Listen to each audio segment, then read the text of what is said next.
a Dodger fan, but I always knew that he was, there was a chance for a no-no. There was a chance for 10 strikeouts. No matter what was going on, Carlton on the hill was going to be exciting.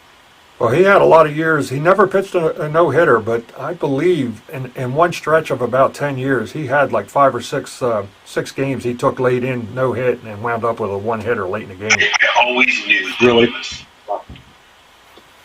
I hear me again. All right, I love that voice. I'll bring up our next fact here about Steve Carlton. All right, on September 23rd, 1983, Carlton won his 300th game of his career, oddly enough, against the club that had let him go. He struck out 12 Cardinals and walked only one in 8 innings of work en route to the 6-2 victory.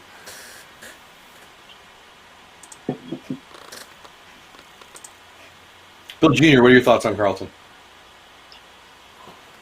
I would have loved to have seen him play live. That would have been great. I'm obviously too young for that, but he was, looking at all the replays and seeing everything he's done in his career, he was an outstanding pitcher. And like I was saying in previous live streams, I got an autographed picture of him hanging up in my game room. So he was definitely one of the greatest Phillies of all time. I wouldn't put him up there as like the top 3 lefty pitchers of all time, but he's definitely close. How is he? It's a short list. It's ahead of him. How is he not one of the top 3 lefties of all time, Bill? I don't know. He's the winningest now.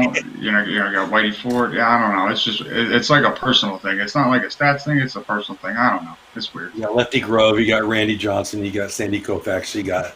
Yeah. According to wins and strikeouts, he's the greatest left-hander in history. No. I love Steve Carlton, but no. Come on now. He's got the most wins of a left-hander for a left-hander in history. And he's got the most strikeouts for a left-hander in history. Then he's the most underrated left-hander in history, if we're not unanimous. All right, I just saw here we're finally live on both now. We're actually live on Facebook and on YouTube now. So we've been live on Facebook. I don't know what's going on with YouTube. The stream, it's been showing it's running, and then all of a sudden it just starts working. The people listening don't care. So Lefty Grove, Randy Johnson, Warren Spahn. Yeah, they're all great left-handers. I'm just saying by the numbers and overall career. I mean, you can't argue with tops and strikeouts and tops and wins. 2 of the biggest things, stats for a pitcher. That's true. It is impressive that he's way up there in wins, being on such bad teams for years too. But he was definitely in the part of the Phillies that was great. I mean, 77, 78, and 80, they were obviously great teams. That whole era was great. So he I guess the beginning of his Phillies career was a little rough, but it certainly got better, didn't it? All right, we'll bring up our my next sheet here. On August 5th, 1986, he was playing for the Giants when he was winding down his career. He got let go mid-season by the Phillies, and he struck out Cincinnati's Eric Davis for his 4,000th strikeout. And at the time, only Nolan Ryan was the only pitcher in history to have more than 4,000 strikeouts. So like I said, they were the top 2 all time, and righty and a lefty. That's pretty cool. I remember the duel that they were going back and forth in the early to, I guess, towards the mid-'80s, because for a while Carlton took the lead, and then Nolan Ryan went ahead, and then once Nolan Ryan went ahead, it was just lights out from there, because he was definitely a big-time strikeout pitcher, Ryan. Well, his career went quite a bit longer, too. Yeah, but Carlton, he had probably the nastiest slider that I think I ever saw back at that time. He was just amazing with that slider. It was almost unhittable at times. Yeah, I didn't get to see him live like you did. He was certainly known for that, that's for sure. I got lucky. Just about every time when I was a kid, I went to a game. If I went to 10 games a season, I had to see Carlton pitch probably 8 times. And it was just dumb luck. And yeah, so I got to see him pitch a lot. And then later on, during their runs in the late 80s to early 90s, I had season tickets then. But I caught the very end of Carlton's career. I had just got my season tickets, and he was there a little over a year, and then he got let go, and that was towards the end of his career. But I got to see him a lot before that.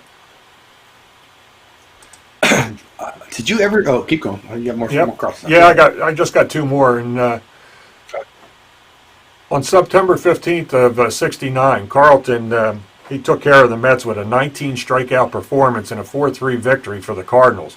I mean, he was pitching great for the Cardinals. How they ever came up with letting him go? And he struck out the side in the first, the fourth, and he finished the game with it, striking out the side in the ninth inning. And he eclipsed the mark of 18 Ks. There was three leaders at the time: was Don Wilson, Bob Feller, and Sandy Koufax. Two big-time names there that he went ahead with that performance, and then that wound up getting broke years later. I think a few pitchers tied to 19, and then who was it? Wood for Chicago that got the 20 strikeout game. Yeah, Kerry Wood. All right, and we got the last one here. I'll bring up. Hey, After being this is the best stat here of all that just blows me in mind. This year was got to be one of the best years ever for a pitcher. Carlton, after being traded from the Cardinals before the start of the '72 season, and it was right around spring training time. He got traded in February. He went on to finish the '72 season with a 27-10 record on a club that finished 59-97. And one stretch there from June to August in 18 games, he won 15 in a row. And that's just amazing on a team that was absolutely horrible. I don't know if it was '72. It might have been the end of '72 that Schmidt got called up, and then he pretty much became a regular in '73, I believe. But they had some bad teams back then. And the thing that got me with this, he had a 27-10 record. I didn't see the stats of how many games he actually started. You don't even see that anymore. I mean, that's 37 games there. You know, he didn't get a decision in every game. So he pitched a lot of games that year. I'm looking at the all-time WAR for starting pitchers in a single season, and there is only one pitcher on the list that is higher than him for that year that I ever got to see pitch, and that's Dwight Goodness. 12.1 versus 12.2. Doc's season in '85, he had a 12.2. Carlton had a 12.1 that year. That is how great that year was. It really is the greatest modern era pitching season of all time. Well, I guess Doc Gooden's and his. I mean, and I don't think there's even one that close afterwards. I mean, you've got names. Well, there is obviously Clemens, '97 year. So and then Pedro's 2000 year. But those four are far and away the only names that that aren't like classic. Cy Young and Walter Johnson and some names I've never even heard of. It's pretty crazy. Meaning it was dead ball era. That's how good of a year that year was. I mean, unarguably that year and Doc Gooden's '85 year, the greatest two modern pitching seasons of all time. Gooden's year, that was a hell of a year too. I believe that was his rookie year when he did that. It was '85. I don't know. '85. I know he came from '85.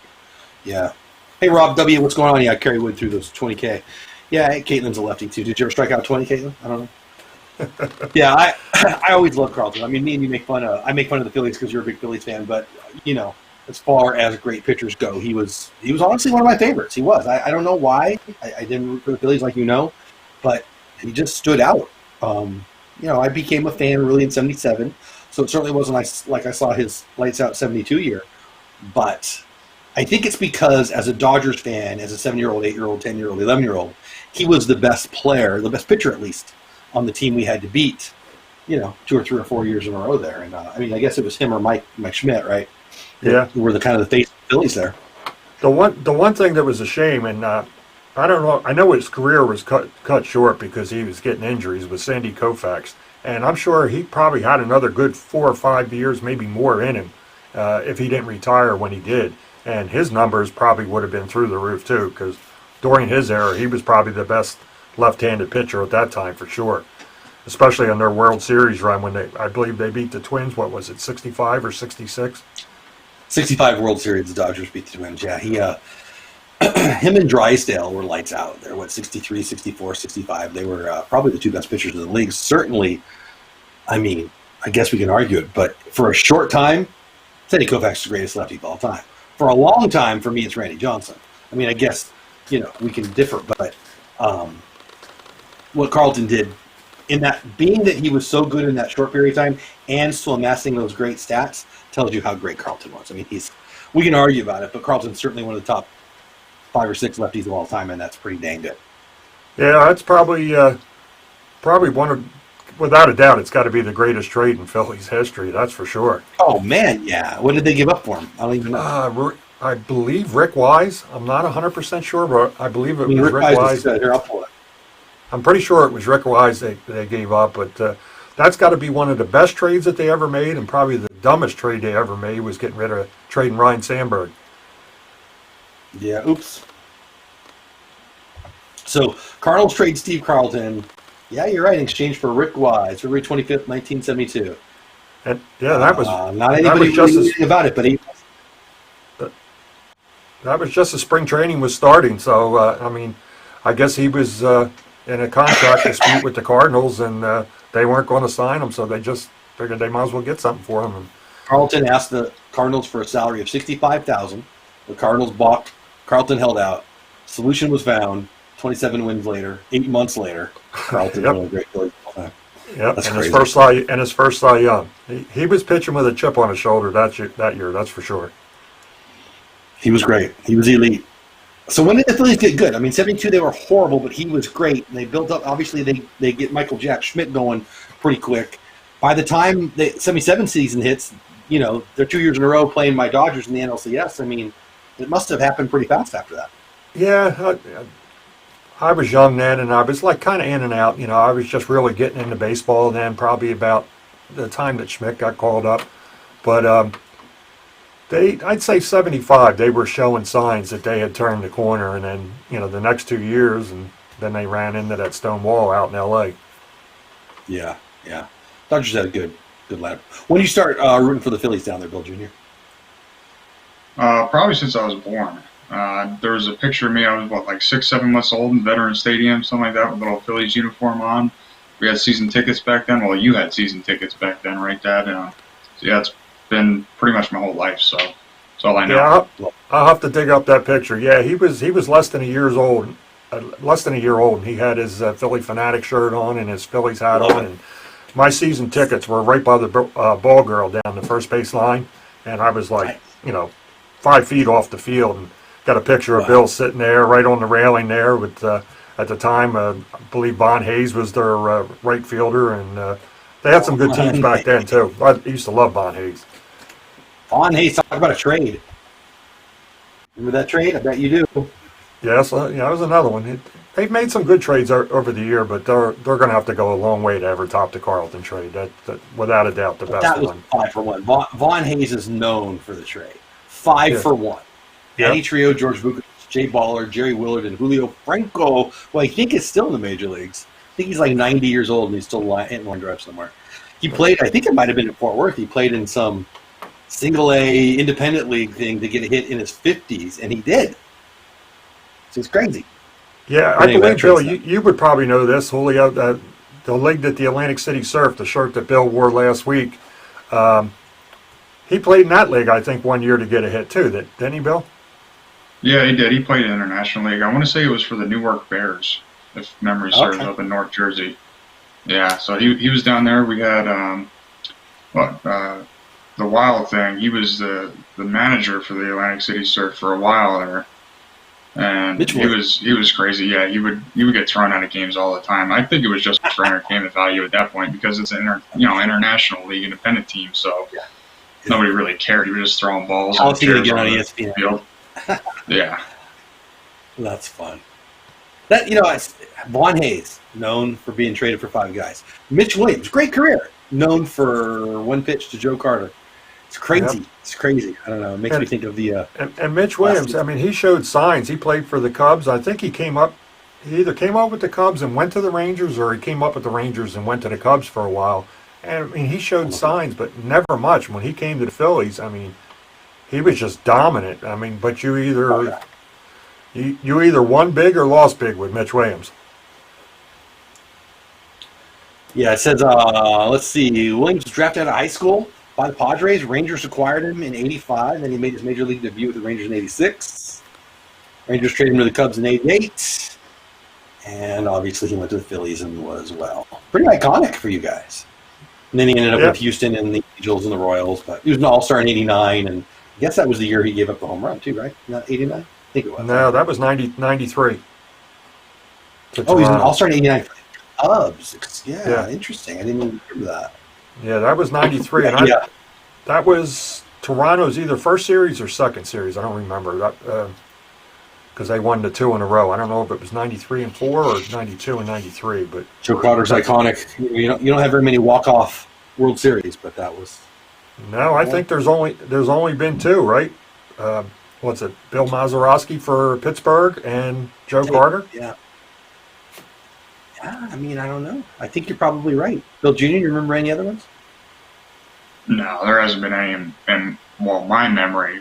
Can't say my lifetime because '93 was technically my lifetime, but I was only like a year and a half old when that World Series was going off. So yeah, there hasn't been any since that I can remember.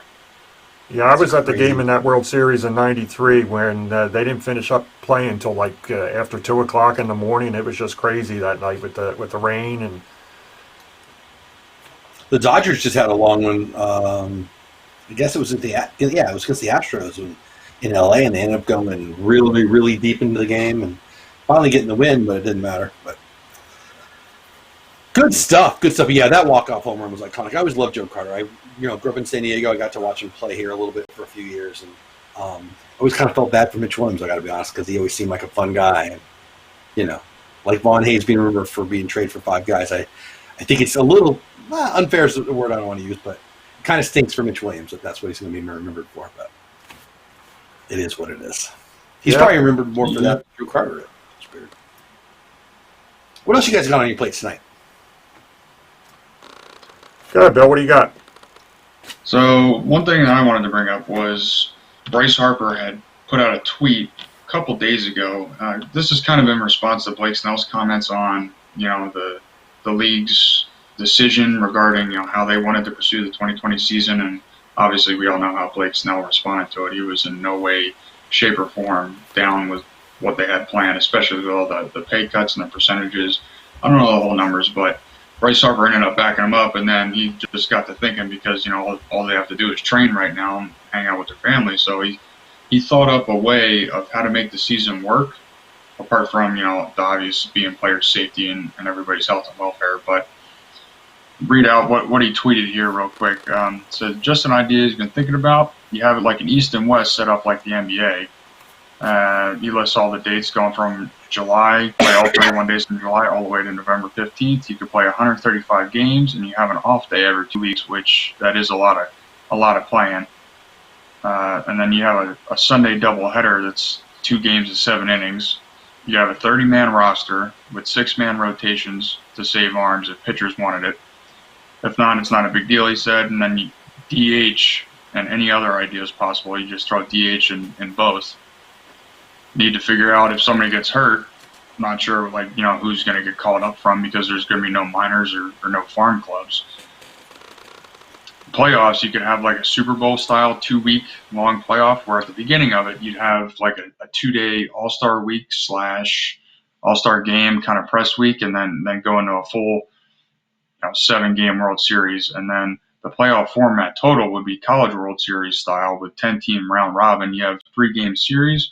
And if you win the series, you move on. If you lose, you play the other loser of another series in a 1-game wild card, and the winner moves off after that, which I actually kind of like because we were talking about that last week, Jeff, with the College World Series style format for the playoffs would be awesome. And he said, obviously, he brought up Vegas because he's from Vegas. You could play it there because you have the strip hotels and all the amenities over there already set in place.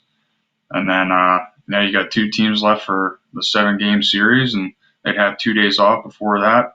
With, like I was saying before, 2 days for an All-Star game, kind of how the NFL does the Pro Bowl. And you could do the MLB awards as well in that time frame too. You can open up everything to all platforms, regardless if you have the MLB package or not. The whole playoff series will be opened up everywhere. No blackouts, no restrictions. Let everybody watch. And then you can back the season up next year a little bit, not too much, just to have the same amount of off time. But I mean, most of that sounds great.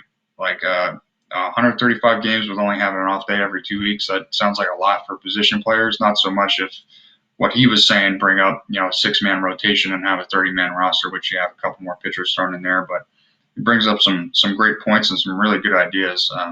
I'm sure he's really bored with this, just sitting at home on the tee and not really having much else to think about. But how the heck could they get this done and have some fun with it too? But I don't know. What do you guys think about it? It sounds pretty cool to me for the most part. I like most of it. I don't think it's realistic to have. First of all, you're not going to mandate how many pitchers you use. There's no way that'll happen. But the 135 games just doesn't seem reasonable to me. I'm more worried about the politics of it. The blue states versus the red states. Blue states want to stay closed.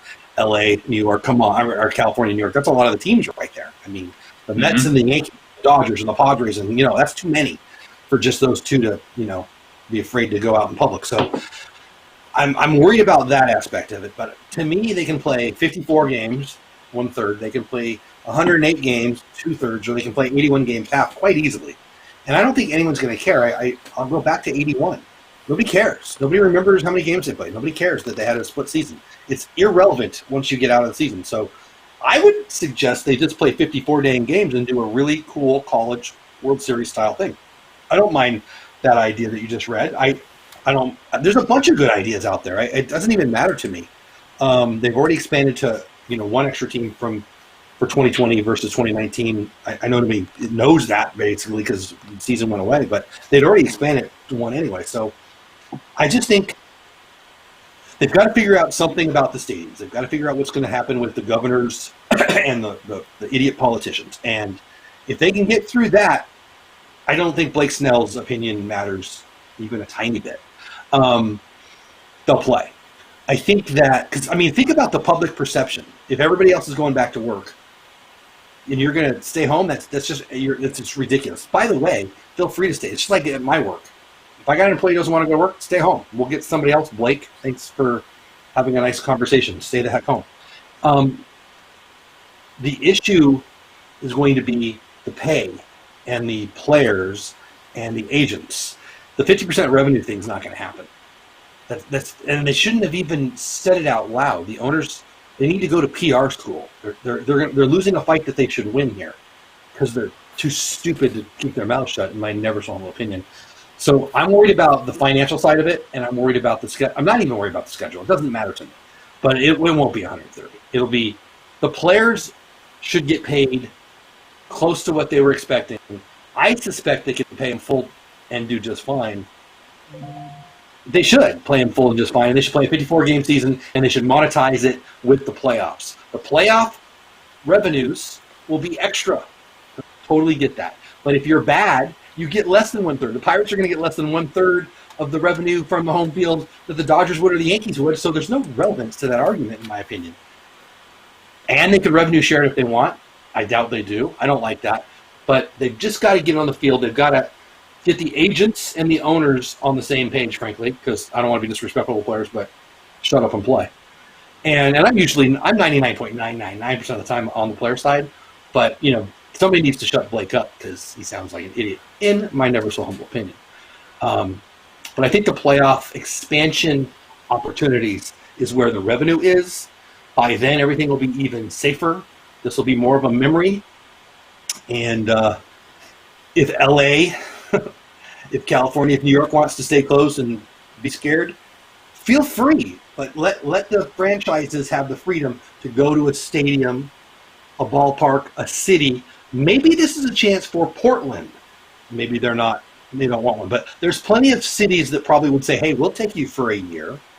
And if the owners did that, you're not taking away the franchise from LA, but maybe LA goes to Albuquerque. They've got a long time AAA.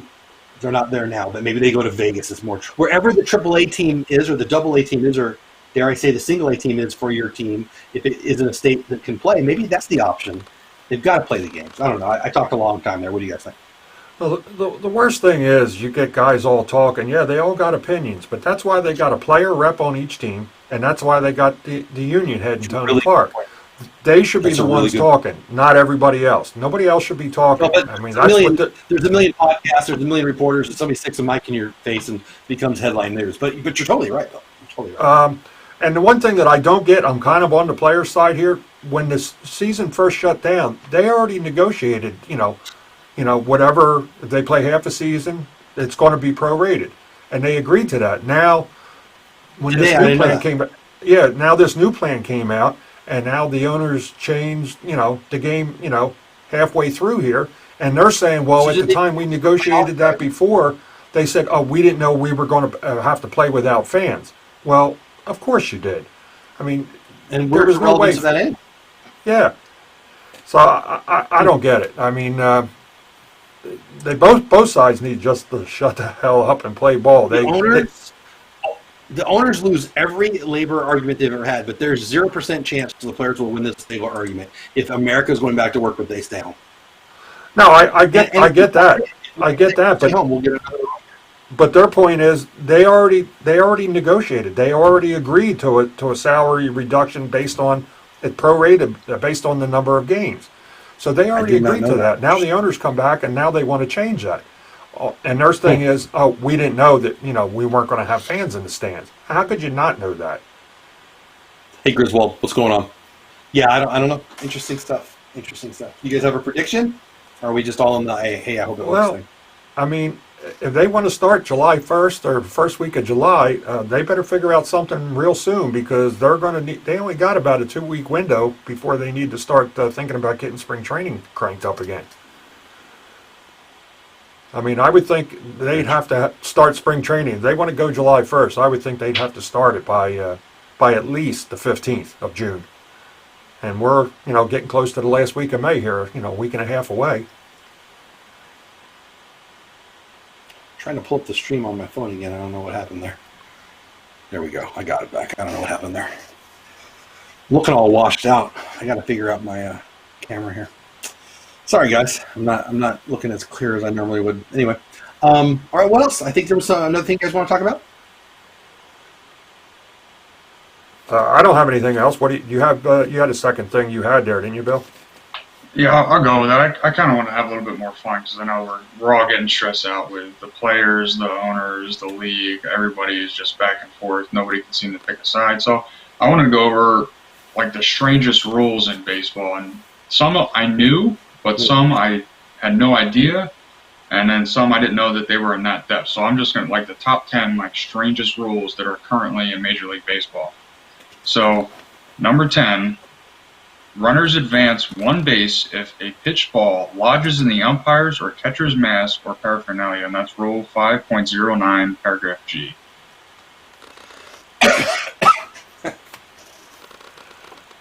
I haven't seen that happen in a Major League game before. I didn't really know that. Yeah, I've seen it happen in lower level games. I don't know if I've ever actually seen it in a Major League game.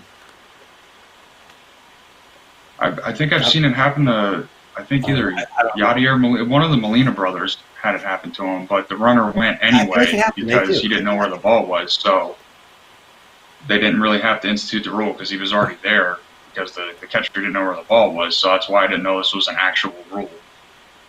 I guess it makes sense though. Like if the ball gets lodged in the ivy of rig, or if it gets lodged in the fence somewhere, it's automatically ground rule double. Mm-hmm. So that's another one. I guess you can base it off of that. All right, this is a weird one. I had no idea even existed. Number 9 on the list is Rule 6.10, subparagraph B, line 15. A designated hitter is specifically prohibited from sitting in the bullpen unless serving as a bullpen catcher. That's so dumb. Yeah, I don't. What's the basis of that? I have no idea. Some old dude seems like one of those rooms feeling powerful. Hey, let's make this rule because I can. I feel like that had relevance in about 1903. Yeah, I wish they had in the rule book like a little notation at the end of each rule, like in parentheses or whatever, what year that rule came into effect. If it's been around since way back when, or I'd be curious to know those things, like when they came about. That's a good point. That's crazy. I'm interested. If there's a rule that I really hate, I'll be interested to see if you mention it. I bet you will. So number 8, a runner is out when they are hit by a fair batted ball, which we all pretty much already knew, whether they're on the base or not, except when the infield fly rule is called. In that case, they are not out if hit by the ball when on base, but they're still out if they're hit by the ball when off the base. That just makes no sense. So basically what it's saying is if the ball is hit in play, whether you're on the bag or not in the bag, even if the runner as long as they're in the field of play, you get hit by the ball, you're out, no matter if you're on the bag or off the bag. But if the infield fly rule is called, if you're standing on the bag, the ball hits you, you're safe. But if you're in between bases, you're out.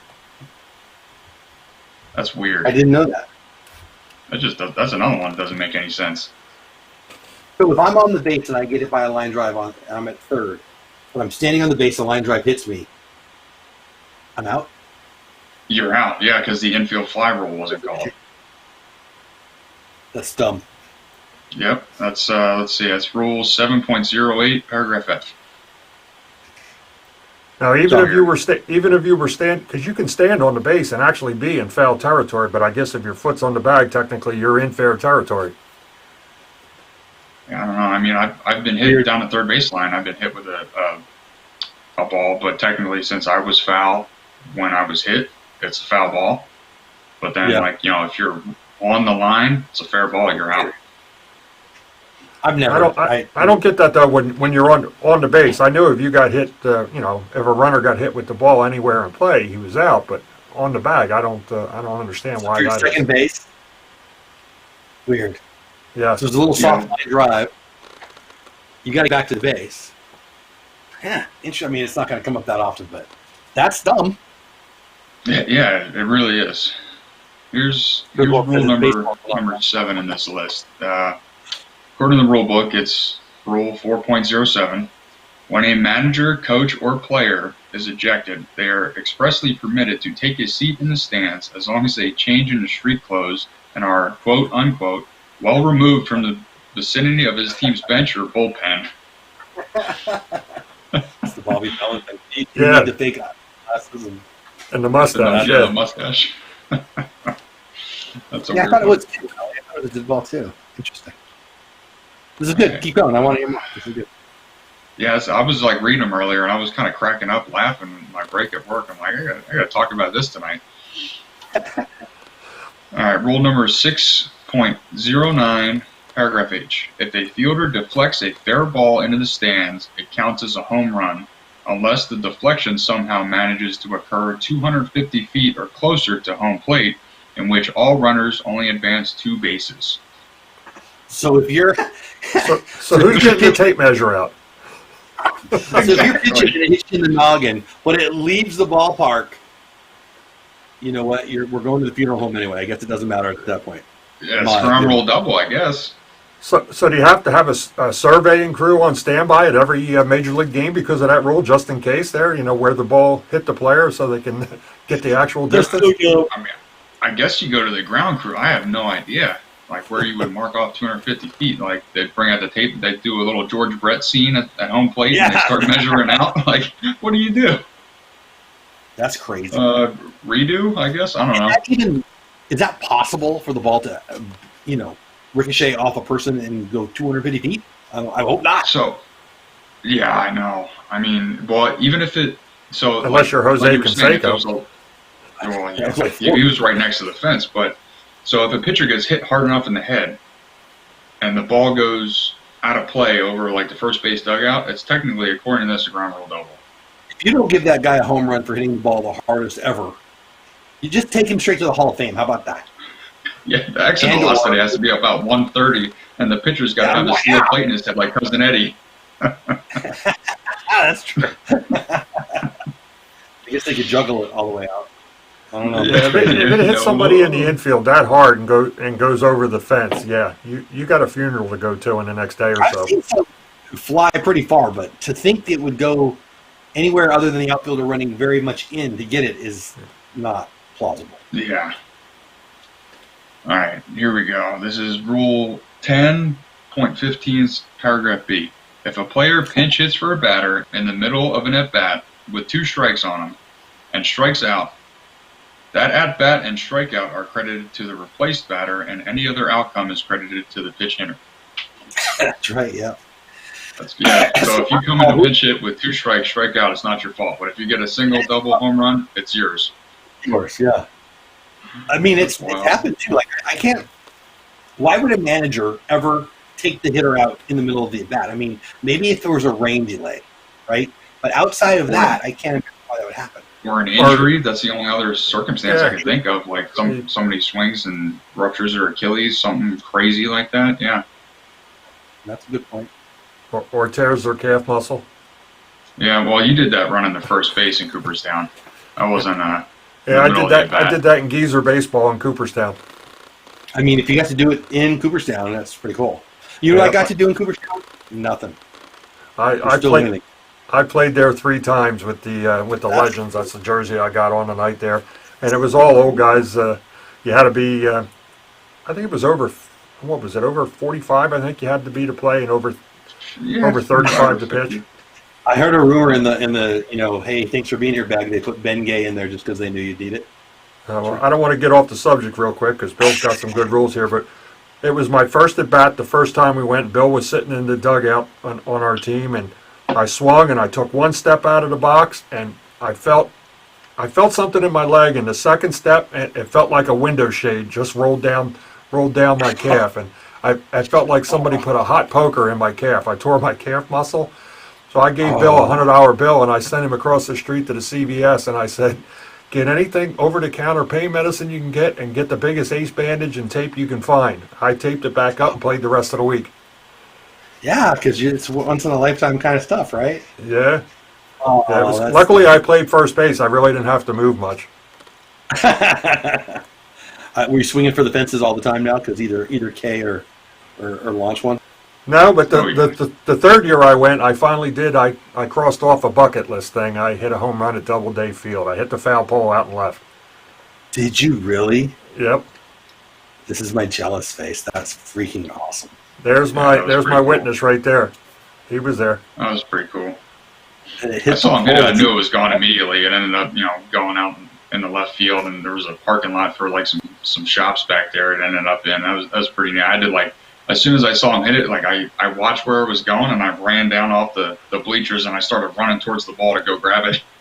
Yeah, that is so cool. And that you got to do it in front of your son, that's even better. Yeah. Dang. If I brought my daughters there, they'd say, Dad, I want to go home. Yeah, we had a good time up there. We went up there, what was it, 3 years in a row we went up, Bill? We had a good time. Yeah, something like that. We go up there camping, just having fun, and then just chilling in Cooperstown, hit the Hall of Fame up, and see all the new exhibits they had out.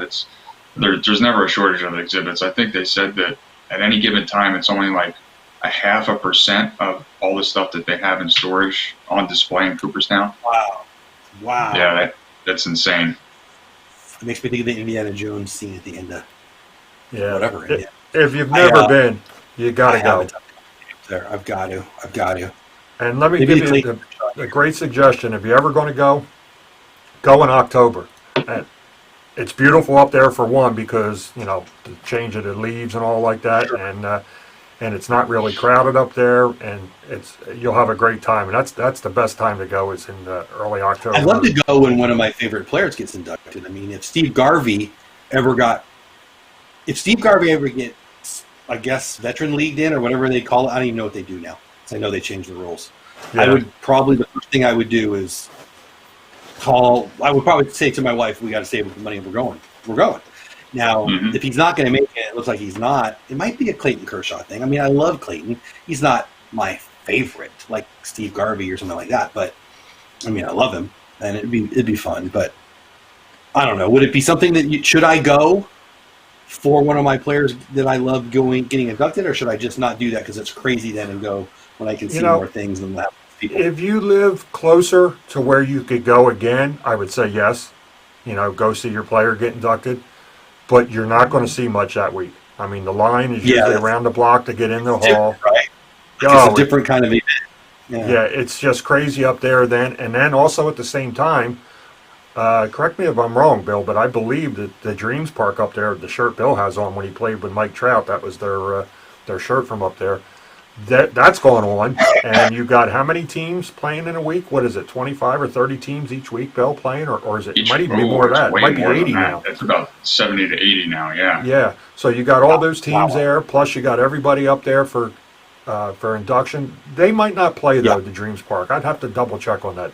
That would just be too much for the local. There's no way they could accommodate the hotels for all those teams, and also people there for induction. So that Cooperstown might not play that. I might honestly enjoy it on a not that weekend. The more I think about it, because I do want to see all this stuff, and I am sick of people in general. Like, Yeah. so Well, when we went up there, literally, we were there. The first time I was there for inside the hall for 6.5 hours. Every little placard uh, for everything, every display, I read everything in that entire hall. see, I would want to do that. So yeah, the more I think about it, I need to not go on an induction weekend. Yeah, the first time we went during the World Series time, and it was in, I want to see, 87, I believe it was, because it was the first year that the Twins won the World Series. Because I remember we were camping in, Kirby's year, right? Yeah. I had borrowed a Class C camper, and we were in the campground while it was snowing, watching the World Series in the camper at the campground. I was in Vegas as a 17-year-old who, well, whatever. Anyway, and like 4 or 5 of us were buddies, and one of my buddies was a Twins fan, and it was kind of cool to be there. We were in Vegas, but I remember exactly where I was. I don't know what casino it was, but I remember the scene very well when Kirby went off. I don't know what game it was, but it was the Kirby game. I don't Game remember 6. I think, okay, there you go. And it was fun being there with a Twins fan. I mean, I had fun just because it's baseball. But, Yeah. He had Twins a aren't great known. game, and then he made that great catch against the That glass catch is outfield what I was wall. thinking of. Yes, that catch was, well, iconic, yeah. Yeah. I liked him. I liked him. All right, All right, Bill, I think I have we had our squirrel moment here. We got a little off track. If you finish what you got there. That's all good convo. All right, so I got 4 rules left. All right, rule number 8.02, paragraph A. The umpire has the specific authority to, in the case of wet weather, instruct the pitcher to put the rosin bag in his pocket. That's so dumb. That's so dumb. Yeah, it's like, I don't get it. Why would you need a rule for that? Yeah. I mean, Perfect, if it's in there, I guess it's actually- happened before. I hate rules. I feel like somebody who lost the city council race in some little town in nowhere land gets on the rules committee in baseball and just makes up this silliness. Hey, Tim Pruitt, what's going on, my man? How are you? Hey, I'm getting mail together. You're in my pile, buddy. Soon. I know it's really late, but soon. But anyway, that's off topic. Sorry, guys. I saw Tim. I thought of him. Next. All right, rule 7.05, paragraph B3. All runners, including the batter, advance 3 bases if a fielder intentionally touches a fair batted ball with their cap, mask, or any other part of their uniform detached from the proper place on his person. All runners advance 2 bases if the same thing happens on a thrown ball. So if you throw your glove at a ball, you're giving away triples. Yep, if you throw your glove, your hat, you take your shirt off and try to olay it somehow, I don't know, Roger Dorn style, I got no idea. But, Well, it makes me think of Lenny Yeah. Randall. He was blowing it. But Lenny Randall, that's not, I guess blowing it's not, doesn't fit there. But Roger Dorn, great reference. A little major league going on right there. I like it. all right, 2 left here. Rule number 6.05N. If there are 2 strikes on the batter and a runner steals home, this is a weird one, and the pitch hits the runner inside the strike zone, the batter is out. The run does not score if there are 2 outs. If there are less than 2 outs, it does. Like, that to me, that's crazy. Like, that's just, they're overthinking it on this one. You need to just get rid of that. If the ball hits the runner and he steals home, he's safe. The batter's not out. Run scores. Like, that's just a good play. So it's strike 3. You hit me in the head, but I'm safe. So you're That's safe, How was but that the not batter's interference? out. How would that Yep. not be interference? The catcher has a right to receive the ball. I have no Guess he doesn't idea. have a It right doesn't to make any pass the sense. ball, though. That's Should one stay. That's one fast base runner if he gets there before the pitch gets there. I mean, it's usually pretty close on those stolen bases or steal of homes, right? I mean, it's usually bang bang. Yeah, but And as a catcher, what do you do in that case? Do you take the land? Do you step up and hope that the guy doesn't swing? And then if you're a hitter and Yachty steps up, do you just whack him in the head? I mean, how does that even work? I've Yeah. never really thought that through. I don't get it. All right, here's the last one. Rule 8.01F. Pitchers are allowed to switch their throwing arm in the middle of an at-bat, but only if they have injured the other one. If one does, they do not get an opportunity to warm up with the other arm. Greg Harris. Yeah, you got right? And the switch pitchers. Pat Yeah, but he Vendetti, never. Greg Harris, Pat Yeah, Vendetti. he never changed in the middle of the bat. I mean, he changed based on the batter that came up. That's an There's interesting been a rule. there's been a couple guys since then, but that would be crazy. Like a switch pitcher hurts his right arm in the middle of an at bat, and then has to go with his left, but he can't warm up. He's just got to start hucking. Like that's insane. Just going to start on. Now, that would be a curious rule there. The one you brought up earlier, um, if a batter comes in and replaces a hitter midway through the at bat, and now if he's a lefty versus the other guy was a righty, now the pitcher's got to change. I guess they can't do it then. Good call. You can give up. That's interesting. Yeah, You can give up one pitch on the. You got to roll this Chapman in there for a lefty. Strike one, get the heck out. He's got to stand there and get it right. I mean, Aroldis Chapman, but that's an interesting. Somebody in chat, Bill, is asking if you could just repeat that last rule again. I guess they want to try and comprehend it. The last one about the pitchers allowed to switch their throwing arm? Yeah. Okay. So pitchers are allowed to switch their throwing arm in the middle of an at-bat, but only if they have injured the other one. If a pitcher does this, they do not get an opportunity to warm up with the other arm. Which would allow them, which would prevent them from saying, ow, my arm hurts, I want to go the other way. And if he hurts that one, we're all in trouble. The Rodney Dangerfield, oh, my arm, I think it's broken. Yeah. Exactly. I'm just jealous of people who can throw. Like, if I throw with my left hand, I'm pretty sure I'm not even stepping correctly, let alone throwing correctly. Yeah, I'm not even reaching the plate if I throw with my left hand. Yeah, I'm not either. I look like, 50 Cent throwing in the first pitch or one of those guys. My granddaughter, Billy's daughter, would look better throwing the ball than I would left-handed. I can't do it. I can't do it at all. I think the best example of a switch pitcher, even though he didn't do it simultaneously, has to be Billy Wagner. He started throwing in high school and college and came up as a righty. He blew his arm out and taught himself how to throw left-handed, and he started burning him. That's insane. One of the hardest throws.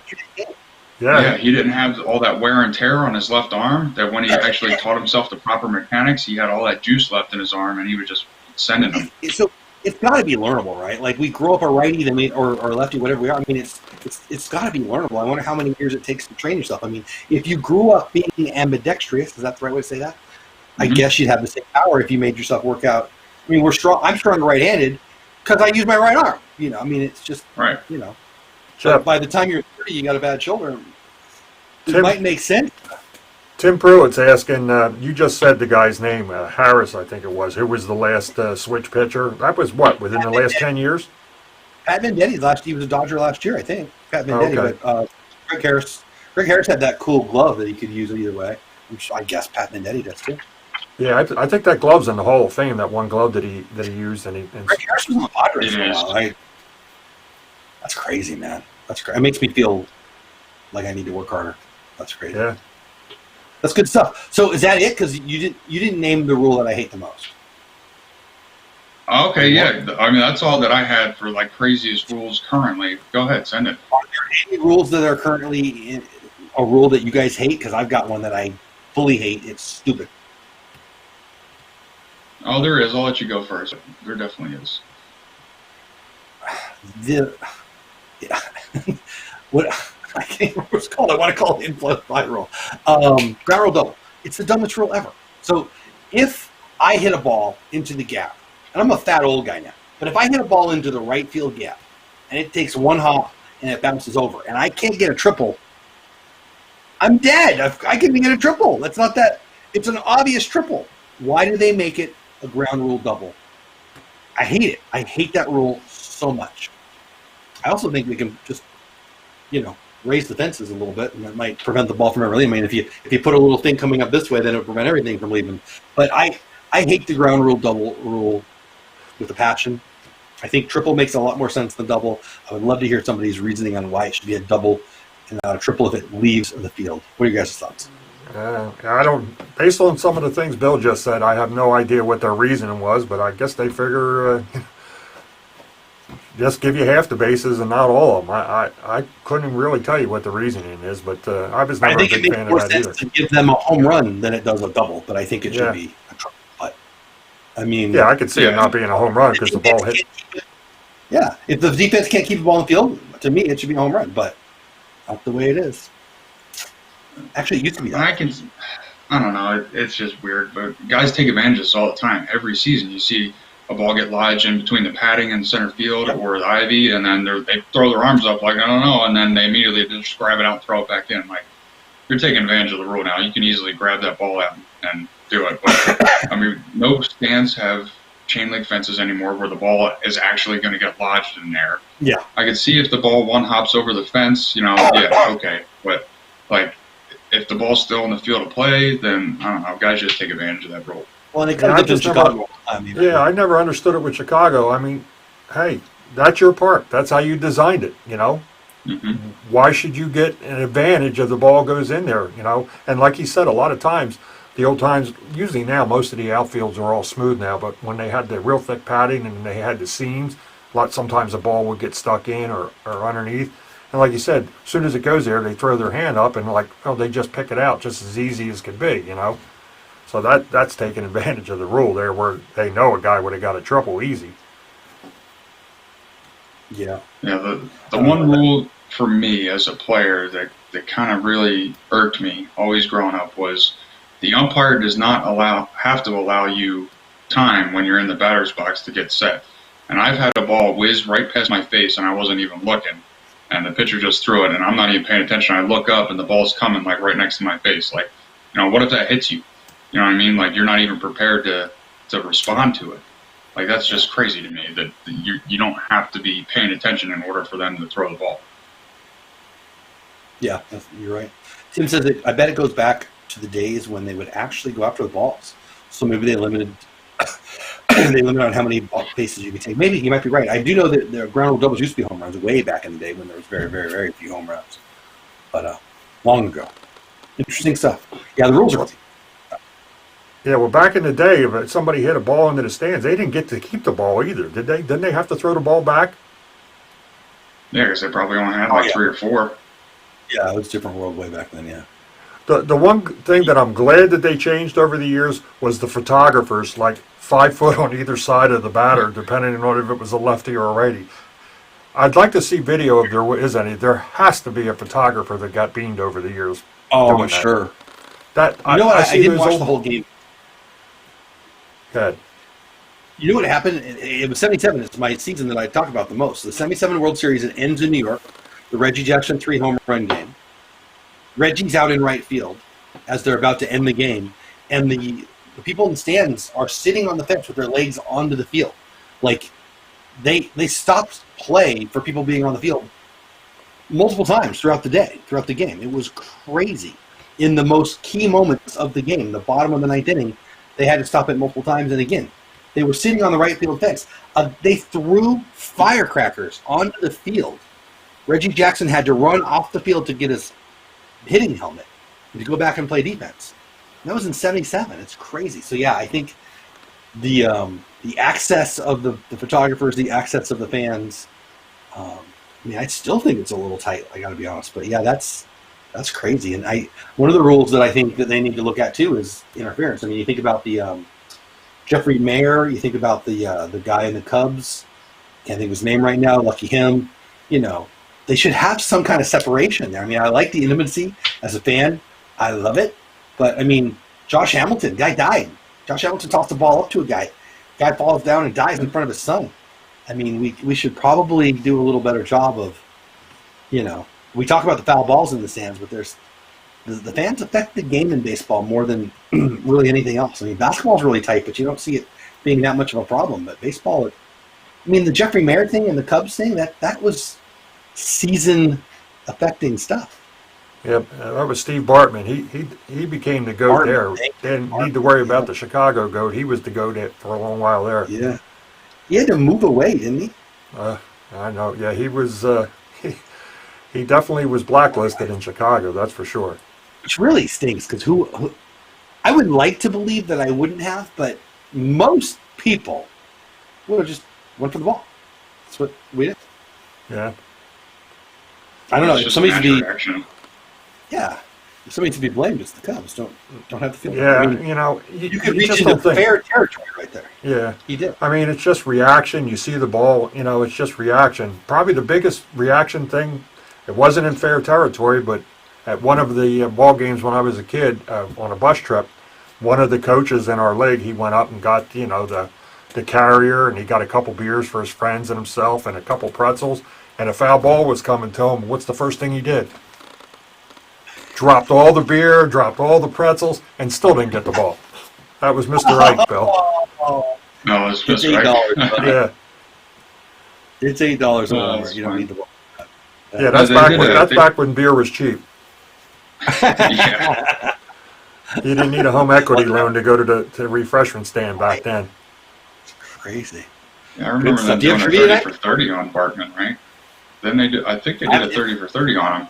Yes, They did. I haven't seen it, but I'm pretty Yeah, sure he they was did. like, he was basically like the Chicago PD had to put him in like witness protection for a little bit because he was getting so many death threats. Like it was insane. Like the fans of Chicago hated this guy. And then I think they interviewed Moises Salou, who, excuse me, who's the one that was going up for the foul ball. And I mean, you could tell by his reaction that he would have caught it. And it was yeah. a big deal. Like I remember watching that live. That was crazy. I'm like, oh, he would have caught that. And they had to like escort him out of the field, and it was wild. crazy. And as Chicago's not exactly known for their, good behavior. So Yeah, I don't it's know. like Philly. I think Philadelphia's got a little up on them on that. Maybe Chicago's Oh, maybe with a the step Eagles? behind.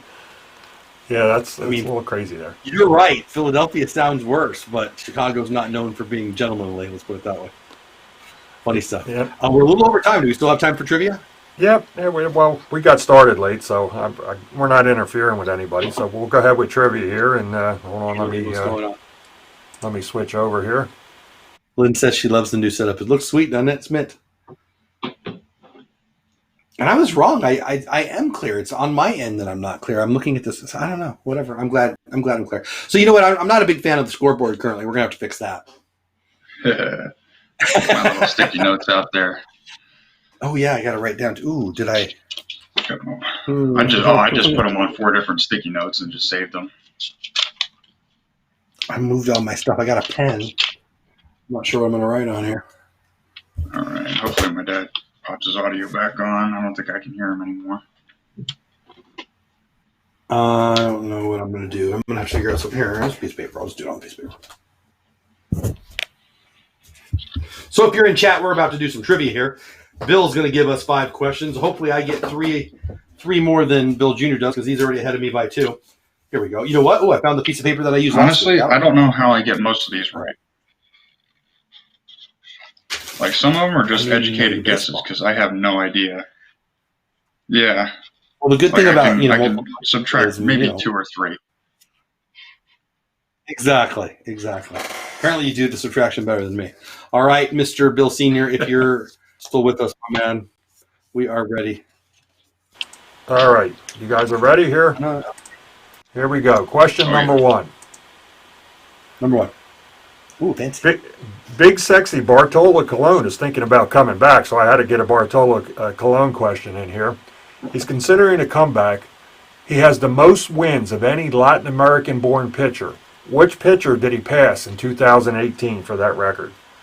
Dennis Martinez, Pedro Martinez, Juan Marichal, or Luis Tiant?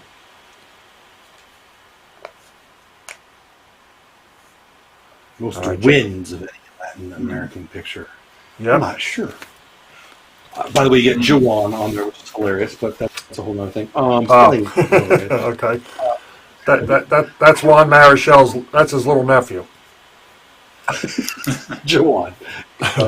All right. All right. You guys ready? Sure. Let me hold on. No, I'm not. Give me a second. Did you hear that? That he says he'd like to come back this year. He was due to play in the Mexican League this I year. would be mad at him. All right. I don't really have any idea. You got an answer ready, Bill? Yeah, as ready as I'll ever be. All right. Show him up. Probably All right. Bill is wrong. Jeff is right. Dennis Martinez. Yeah, I have no idea who that is. I'm going to be honest. He was a little before your time. He was a good pitcher. He pitched for the Red Sox and couple other teams. Martinez had Two other 245 dudes are wins. older than Dennis Martinez on that list. And Listen, little whippersnapper. I've always wanted to Cologne talk to finished with 247 wins. and one freaking mammoth home run in San Diego. Next. All right, here, hold on. We Didn't we had a Bartolio. I can't talk. We had a Cologne question last week, didn't we? Yep. But I had to bring another one back since he says he wants to come back. I'm not complaining. I like it. I'm a big Bartolo fan. Any dude who's older than me and fatter than me and still playing, I'm a fan of. All right, here we go. Number 2. All right, number 2. George Brett is the only player to accomplish what offensive feat in 3 different decades? He had the highest on-base percentage at least 1 year in 3 different decades. He led the league with a batting title at least 1 year in 3 different decades. He had the most doubles in a season or the most triples in a season.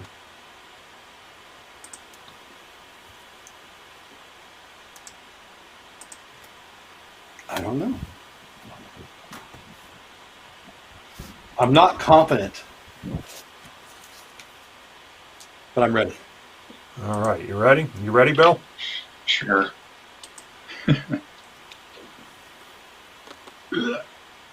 Batting title? You're both right. He won a batting title in 1976, 1980, and 1990. That's insane, by the way. Yeah, that's crazy. Yeah. That's 3 more batting titles I ever won. I'll tell you that right now. Yeah, I mean, he caught in 76. That was kind of in the middle of the decade. It wasn't it was like at the end, it kind of tightened the 30 years down a little bit, but that's amazing. Lynn says, I don't know what any of these things are. I pick C. All right, here we go. Question number 3 here. All right, we're score now. I got to change it here. The score is 8-6, or 8-7. I'm sorry, 8-7. Bill's up 1. All right, question number 3. Who was named World Series MVP when the Reds swept the Yankees in the 1976 Fall Classic? Tony Perez, Joe Morgan, Pete Rose, or Johnny Bench? Oh, man.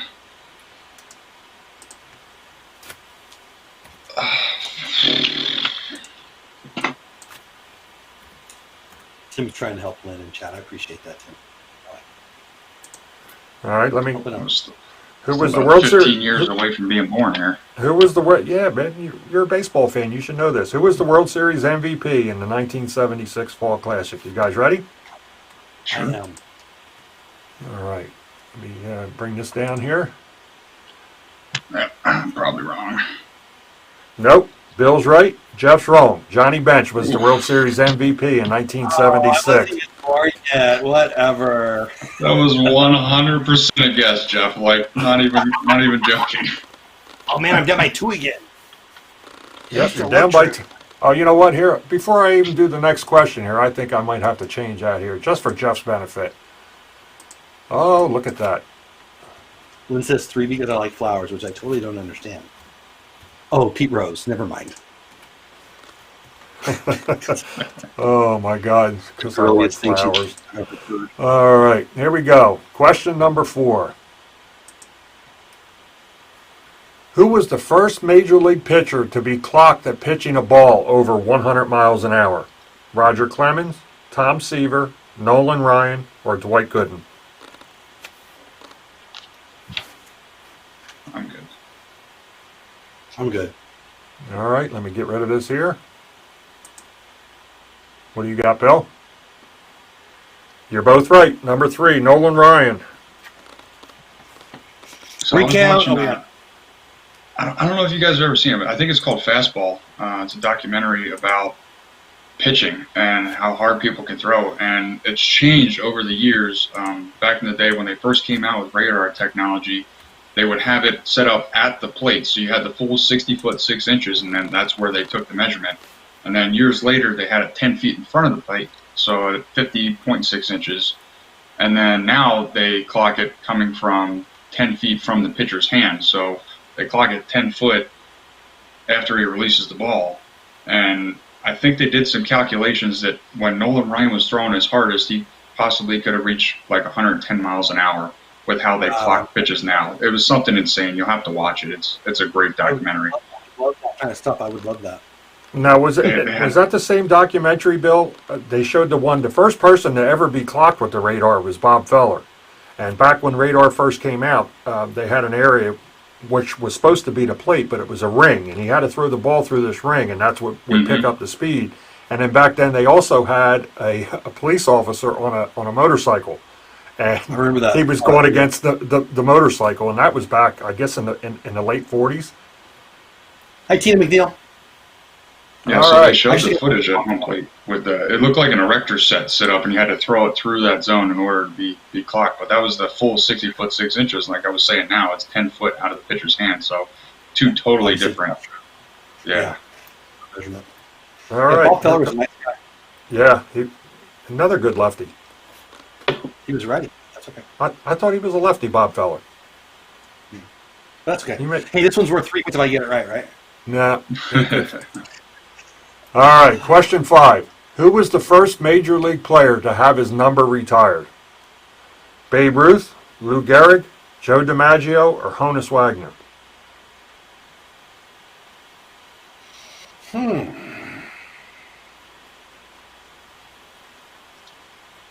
Count one out at least. All right. I'm not confident in this one. But Me neither. I'm probably at like a 25%. well, it's a 1 out of 4 shot, so I mean. Yeah. All right, you guys got your answers? Yeah. Yeah, I don't think I'm right. Yep. Bill's up by 3 now. Lou Gehrig. He was the first person on Lou Gehrig Day, July 4th, 1939, when he retired. He retired obviously early in Ruth, Yep. but there was one that I had didn't to fit. think about it. I didn't think So Honus Wagner had a number, and then I remembered, Lou Gehrig, that was a big deal when all his stuff happened. So I was kind of leaning towards him being the first number to ever be retired. Because obviously Gehrig retired sooner, and then it wasn't DiMaggio, so I knew it was one of those two. Yeah. But I don't know. It felt like there was one Yankee on there, or one non-Yankee on there. Well, I looked it up. Honus Wagner did have a number retired, and I believe it was 33.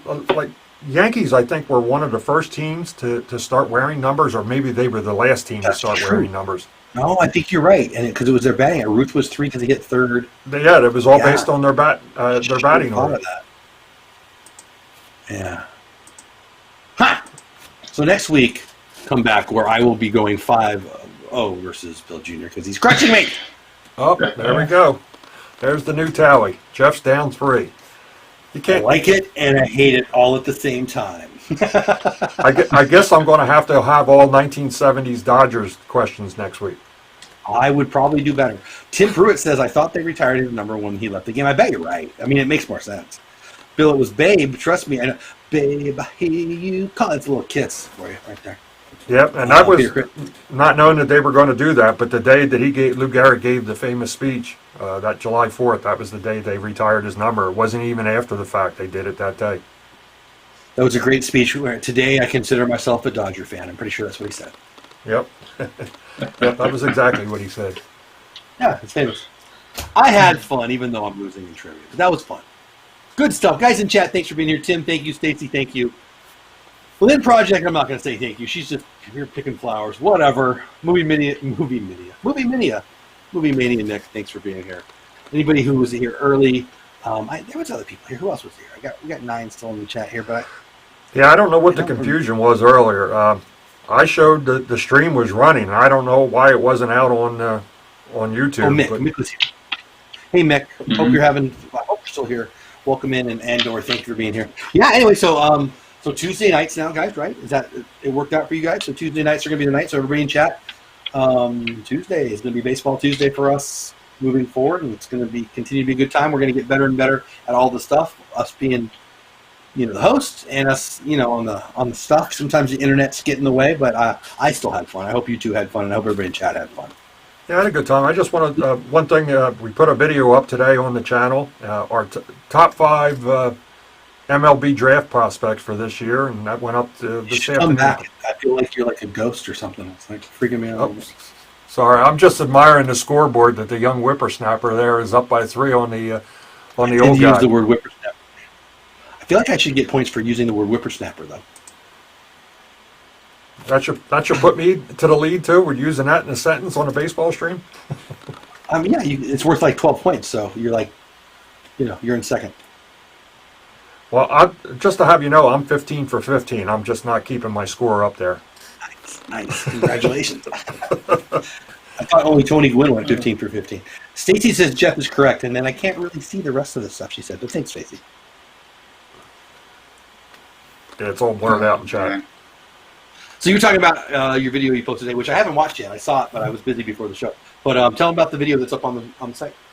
Yeah, I put that up today, and it's the top 5 prospects that are coming into this year's draft, and I don't believe they even actually announced. No, that was in the video. The draft is supposed to be in July, but they haven't even come up with a date yet. And like we talked about last week, it's only going to be 5 rounds this year. So it's a lot of pressure on the scouting departments to get it right this year. I mean, there's not going to be any late round picks that could save your draft year if you didn't do your homework or somebody didn't pan out in the early rounds. So it's going to be a lot on the scouts this year, and who knows how many scouts are going to be left after the first, because quite a few teams are putting office employees and non-field employees on furlough. So it should be interesting here the next few weeks to see if we can get a season. I think the next 2 weeks is going to be a fun, frustrating, weird time to be a fan, and let alone be a player.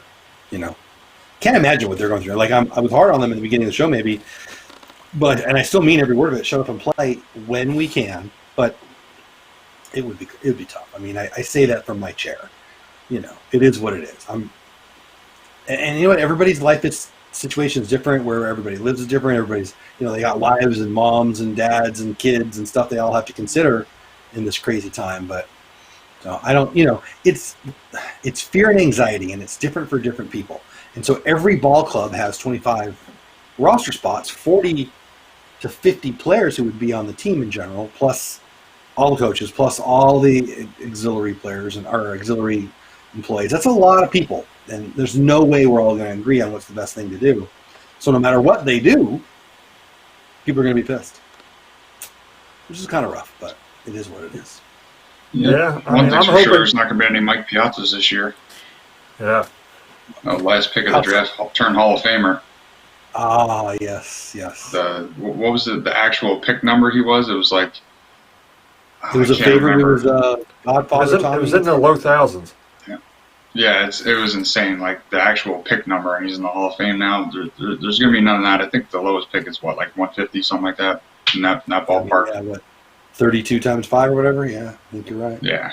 Well, I'm just hoping that the owner's new proposal came out last week, and I'm hoping no news is good news, because they've been kind of quiet. You haven't heard much on either side, so I'm hoping they're working, behind the scenes here to get things going.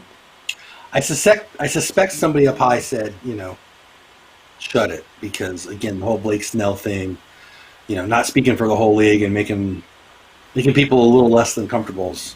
Well, I'm thinking why it's quiet now, because Stephen A. told Snell and Harper both to shut the hell up. So when Stephen A. Smith talks, everybody listens. So that's why it's all quiet now. I don't know. I don't listen to Stephen A. You have to tell me what he said. You and me both. Yeah. I think I'm on the Joe Rogan, I thought process. Did you guys hear about Joe Rogan today? Off topic? No. His podcast is going to Spotify exclusively. Oh, wow. Yeah. Why is that? Spotify stock. Why is that? I haven't heard that. I'll have to look into that later. Money. I'm sure they paid him. Yeah, Spotify stock went up $10. Anyway, I'm a fan of his, but that's a little off topic. He's not a baseball guy. He's a UFC guy and comedian and all that. But anyway, I had fun. Everybody in chat, I hope you guys had fun. Every Tuesday night right here, Bush League Baseball. I think we're getting better every week. I'm happy. I like it. I hope you guys are liking it too. I appreciate you guys being in here. I suspect this is going to be a snowball rolling down the hill. It's going to get better and better and better. We're going to have more and more content, more and more videos, more and more live streams, and more fun stuff to talk about. What do you guys want to tell them? What do you want to promote? What do you want to say before we say goodnight? No, I already did. The one video we put up today, it's doing pretty well so far. I just checked it a little bit ago, and actually had to put that up twice because the first time, for some reason, I had the 360 box checked, and I put it up, and I'm seeing my face like this far from the screen. I'm like, wait a minute, what happened here? Here I had the wrong box picked. So I had to re-render it and put it up right because nobody wants to see this mug close up. Did you film it in 360? No. I clicked the VR box on the when you render it out to export it. Somehow that box got clicked, and it still managed to put it in somewhat of 360. Yeah, believe me, Weird. I'm not pretty on a flat screen, let alone in 360. This actually makes me look. I actually look like Brad Pitt in general. This is. Okay, that's just a zipper there. You're going to unzipper that, Yeah. and Brad Pitt's underneath. Like the background's real, but the face is different. All right, I think that's the only other thing I want to say is our Facebook page. We went over 600 followers. I guess it was late yesterday afternoon, so we're up over 600 followers now on Facebook. So you can find us there, and also find us on Instagram. And I think Stacy just put up our I was just gonna say our Facebook and Stacey, Instagram. awesome. Stacey just dropped a couple links. By the way, you got to hit me up, Stacey. Let me know what style and size you want. But that's inside baseball stuff. Ooh, see how I turn in baseball there. I think that's it. Oh, Bill Jr., anything you want to promote or say or? Anything? Yeah, I finally got my new backdrop in. I'll be able to start filming my new shorts called Gruntworks here pretty soon. It's starting to get pretty hot, so I'll be mixed between out in the cage and in here, probably in the same video, like doing instructional work out there and talking about other things in the studio in the house here. But I'm looking forward to it. Hopefully I can get recording here pretty soon. Work's looking a little bit hectic, but I'll have to stay vigilant. Love it. Well, I'm going to say it after the show's over to these two, but I'm going to say it right now. I love the show. I love the idea of the show, and I can't wait to keep growing with you two and with the people in the chat and all that. So, guys, thank you so much. Get over to all their stuff. Follow Bush League Baseball Facebook. Follow Magic of the Mouse TV, the YouTube channel, Magic of the Mouse the podcast, and all the things, and all my things too. I think that's it. I feel like it should be Friday now. So we haven't been doing this for years or nothing, but it feels like this should be Friday now. But it's only Wednesday. But Yep. it is what it is. Yes, Right, Jeff well, Avatar. I'm actually blue underneath too. All right, I think that's it. See I everybody interrupted next you, week. Bill. We'll see everybody next week at 10 o'clock Eastern. See y'all. Have a great night. Have fun. Storming Castle. Later.